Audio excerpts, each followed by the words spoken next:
ल हात उठाउनुहोस् त, तपाईँहरूमध्ये कतिले आफ्नो छोराछोरीलाई बुझ्नु भएको छ?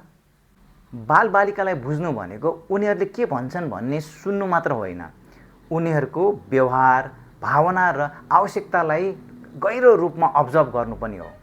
हरेक बालबालिकाहरू फरक हुन्छन्। कोही आफ्नो भावनाहरूलाई व्यक्त गर्न सक्छन् भने कोही मौन रहन्छन्।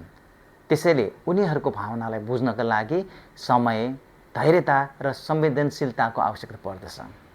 यदि बच्चालाई गहिरो रूपमा अब्जर्भ गर्ने हो भने उनीहरूले देखाउने सानोभन्दा सानो व्यवहार पनि उनीहरूको मनस्थिति र आवश्यकताको सङ्केत हुन सक्छ।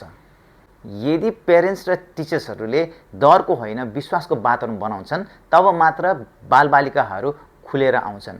बालबालिकालाई बुझ्नु भनेको उनीहरूलाई बदल्ने प्रयास होइन, उनीहरूको संसारभित्र प्रवेश गरेर उनीहरू जस्तै बनेर उनीहरूको दृष्टिकोण बुझ्ने प्रयास हो। यो भनाइ तपाईँलाई कस्तो लाग्यो? कमेन्ट गर्नुहोला।